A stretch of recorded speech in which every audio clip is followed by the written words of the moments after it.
Texas and Oklahoma. I remember the first year I arrived here in the summer of 2010, there was all that drama about Nebraska and Colorado leaving the conference, and then the next year, of course, Texas A&M. This is a report from Brent Zimmerman from the Zimmerman from the Houston Chronicle. Texas and Oklahoma have reached out to the Southeastern Conference about potentially joining the league. This is from a high-ranking college official with knowledge of the situation who told the Chronicle. And an announcement could come within the next couple of weeks concerning the potential addition of Oklahoma, Texas. The super conference gives them. I got to tell you, this is how I feel. Stop being drama queens. And if you want to leave, screw you. That's the way I feel. I know they're powerful. I know the Big 12 won't be as good power-wise without them. I understand they're the logos, and I get the tradition. Some have more tradition than they really actually think. And tradition sometimes what you did 20 years ago or 10 years ago or whenever it was. I'm sick of it. I am. And I know that it could hurt the Big 12, and it could hurt Baylor. Screw them. Let them go. Go be a middle of the tier or upper tier or lower tier. I don't care. I'm sick of it.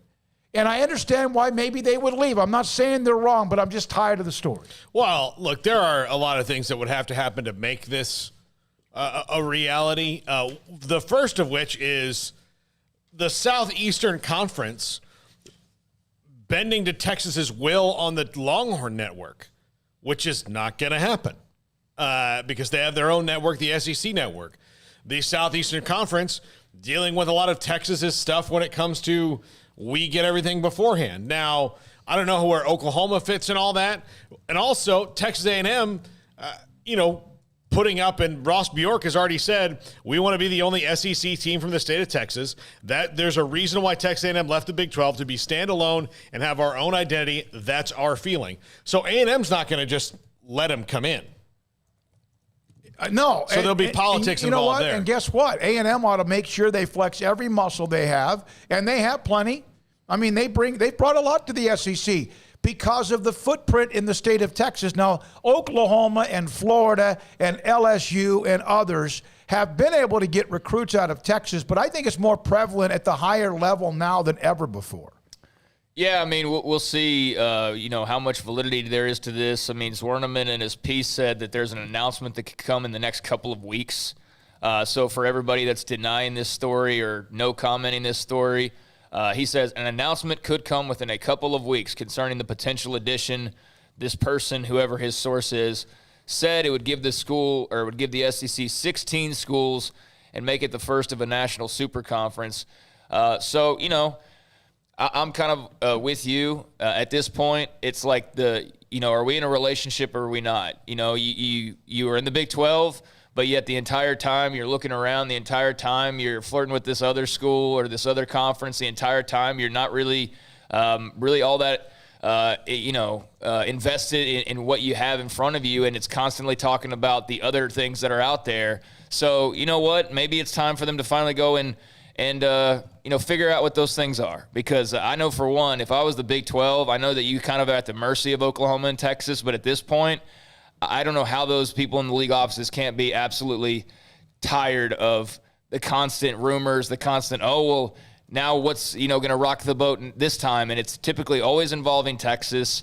And, I really don't know what their issue is with being in the Big 12. I hear Texas fans or read Texas fans that say, it's just not like a big enough league, or it doesn't have the star power, or I don't know really. That's one of the reasons. Well, I know, but I'm saying is that's I hear these Texas fans that complain about the Big 12, and it's like, yeah, but you're basically in charge of the you have more power than anybody. So if the league is weak in any way, that's kind of coming back on you. And I just never understood the philosophy of the fans who say, well, we should go to the SEC. And, we'll go there and we'll make more money and do all that. Because, for some reason, fans care about the money aspect. None of it's going in your pockets. I've never understood that. But, if you want to go to the SEC and you have those big matchups, that's all great. But also realize that you're going to probably lose 4 or 5 games a year. And are you content with that?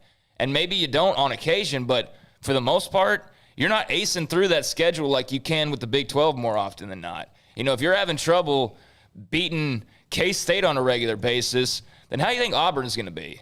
You know, and how's Auburn going to be when that's like your fourth toughest game in your half of the division? You know what I'm saying? So I don't know what their issue is with the Big 12. I really don't. I don't know if it's just like a we don't get looked at enough type of thing or what, but how Oklahoma and Texas, of all schools, could feel like they're in any way being hindered or held back or whatever, like, I don't get that. I don't get that at all, because you are the king and queen of the ball, and that will never change, and you're not going to be that, neither one of you, if you go somewhere else like the SEC. Yeah, you're going to be in a monstrous conference, and you have a chance to play, but you're also week in and week out going to play better people. Then again, at the same time, there are some weaklings at times in the SEC, and there's the cross-section of who you play and who you don't play.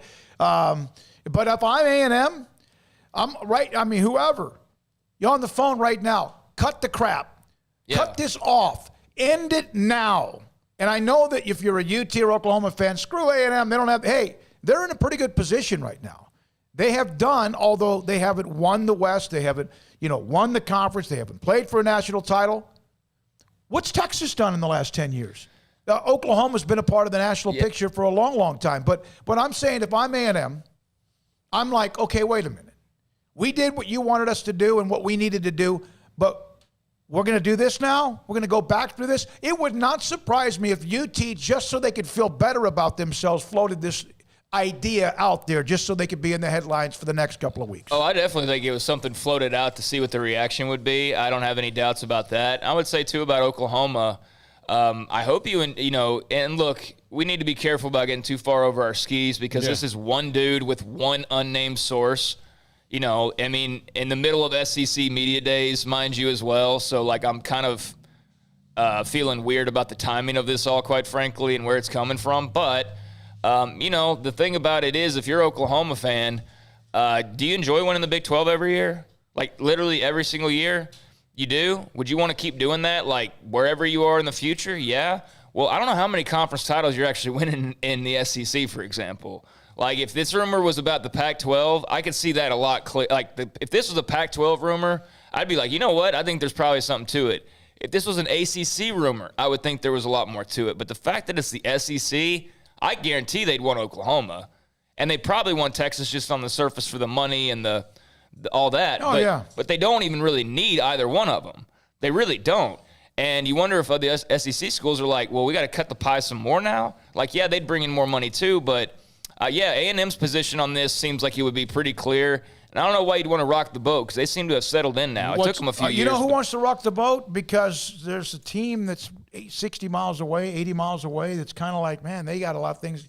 They talk a lot negative about A&M, but they're kind of jealous. Well, I think there's some of that, yeah. And let's look at what.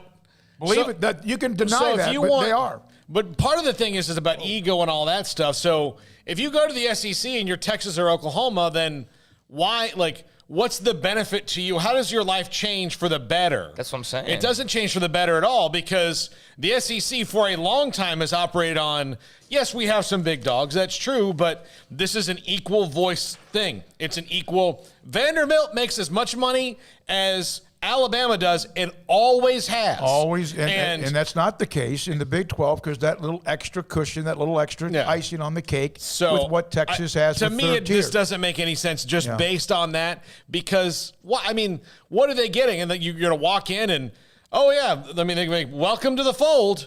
All right, well, this is how we do things here. And the minute that Texas starts, meh, about something, you know what Greg Sankey's going to do? Texas, come here. Yeah. Come here. Bah! Yeah, shut up. It may not have to be him. Yeah. Oklahoma AD Joe Castillo, this is something Kirk Bowles did put up, mentioned Big 12 grant of rights extends through 24-25, which means if there is anything legitimate here, remember, no matter how much the rainbow on the other side of whatever party you're going to live, that's no exceptions. And again, this is a report, unnamed sources, but now I see others who report on college football or either program. They're lapping this up because they love, my God, we can act like we're more important again.